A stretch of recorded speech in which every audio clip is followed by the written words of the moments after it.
2024 এবং 2025 এই দুটি সাল আমার কাছে খুব স্মরণীয় দুটি সাল হবে। তার কারণ এই দুটি সাল আমি খুব অন্যরকমভাবে কাটাচ্ছি। অন্যরকম বলতে একটা মানুষের জীবন হয় তার কর্মক্ষেত্র, তার ফ্যামিলি, তার নিজস্ব সংসার, কাজকর্ম নিয়েই। আর আরেক কিছু মানুষের জীবন হয় শুধুমাত্র অফিস কাজকর্ম এসব নিয়েই থাকে।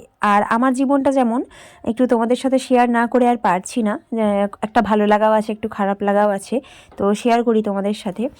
নমস্কার বন্ধুরা, তোমরা সবাই কেমন আছো? আই হোপ তোমরা সবাই অনেক ভালো আছো, সুস্থ আছো আর বিন্দাস আছো। তোমাদের আশীর্বাদে আমরাও ভালো আছি। সবসময় এইভাবে আশীর্বাদ করো যেন ভালো খারাপ মিলিয়ে ভালো থাকতে পারি, সবাইকে নিয়ে চলতে পারি। বড়দের প্রণাম, ছোটদের ভালোবাসা জানিয়ে আজকের ভিডিওটা শুরু করি। তো মেন যে কথাটা তোমাদের সাথে শেয়ার করব সেটা হচ্ছে যে আমি কেন একটু অন্যরকমভাবে কাটাচ্ছি 2024-25, সেটাই শেয়ার করব। 2024-এ অনেকটা আপ অ্যান্ড ডাউনের মাধ্যমে কাটিয়েছি, সেটা আর্থিক দিক থেকে হোক বা ফ্যামিলির দিক থেকে হোক বা শরীরের দিক থেকে হোক, সব দিক থেকেই। 2024-এর শেষের দিক থেকে আমি একটু অন্যরকমভাবে কাটাচ্ছি, আর সেই অন্যরকমভাবে কাটানোটাই তোমাদের সাথে কিছুটা শেয়ার করতে চাইছি। সেখানে কিছু ভালো লাগা, কিছু খারাপ লাগা সবটাই আছে। আর তার মধ্যেই আজকের দিনটা অন্যতম। আজকের দিনটা প্রথমে ছেড়ে দিলাম, কারণ তোমরা দেখতে পাচ্ছ আমি আগের দিনগুলির কথা বলি তোমাদের সাথে। আমার জন্ম থেকে 2024 সাল পর্যন্ত প্রায় 24 বছর পর একটু অন্যরকম জীবন পেলাম। নতুন একটা হাওয়া বাতাস, নতুন একটা সুখ, নতুন একটা পৃথিবী পেলাম। ফ্যামিলি তো আমার আছে, ফ্যামিলি সবারই হয়। ফ্যামিলি সকল ছাড়াও যে আমার বাইরে একটা, যাদের তোমরা ক্যামেরায় দেখতে পাচ্ছ, তারা আরও একটা ফ্যামিলি, যাদের ছাড়া আমার একটা মুহূর্তও এখন আর চলছে না। তাদের নিয়েই আমার নতুন করে এক সংসার তৈরি হয়েছে, এক ফ্যামিলি তৈরি হয়েছে। এই যে সমাজের মানুষ, আমার পাশে থাকা মানুষজন, বোন, দিদি, দাদা, ভাই, বোন, সবাইকে নিয়ে যে একটা নতুন পরিবার তৈরি হয়েছে, একটা নতুন সংসার তৈরি হয়েছে, একটা নতুন স্বপ্ন তৈরি হয়েছে। এই নতুন স্বপ্ন, নতুন সংসারের দিকেই আমার লক্ষ্য। তাছাড়া তো আমার নিজস্ব সংসার আছেই। তো এই 2024-এর শেষের দিক থেকে এই সংসারটাই তৈরি হয়েছে, জানো তো, যেখানে ভালো লাগা, খারাপ লাগা, রাগ, অভিমান সব কিছু রয়েছে। তো এই সবাইকে নিয়ে আমি নিজের লক্ষ্যের দিকে পৌঁছাতে চাই।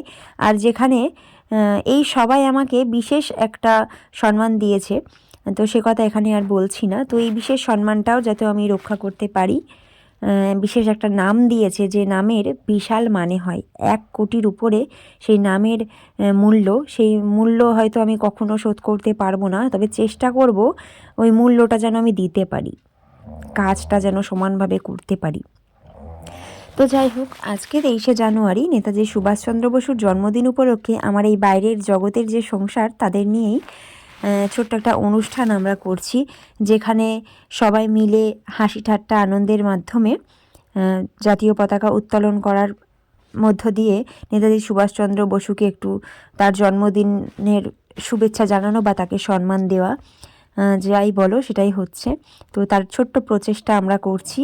আর 2025 সালে এটা শুরু হলো। আশা রাখছি আমি যতদিন পারবো ততদিন এই বিষয়টাকে এগিয়ে নিয়ে যেতে পারবো।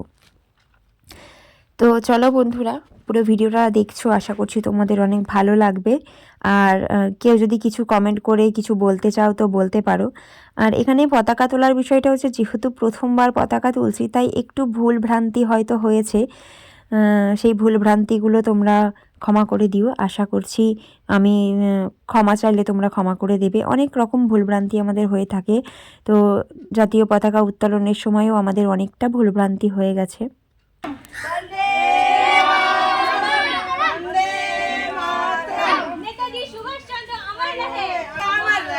अमर रहे।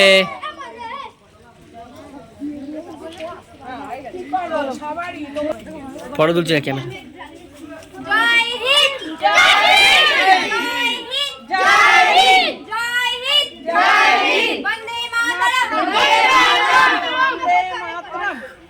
অনুষ্ঠান শেষ হওয়ার পর সবাইকে একটু চকলেট বিতরণ করা হলো।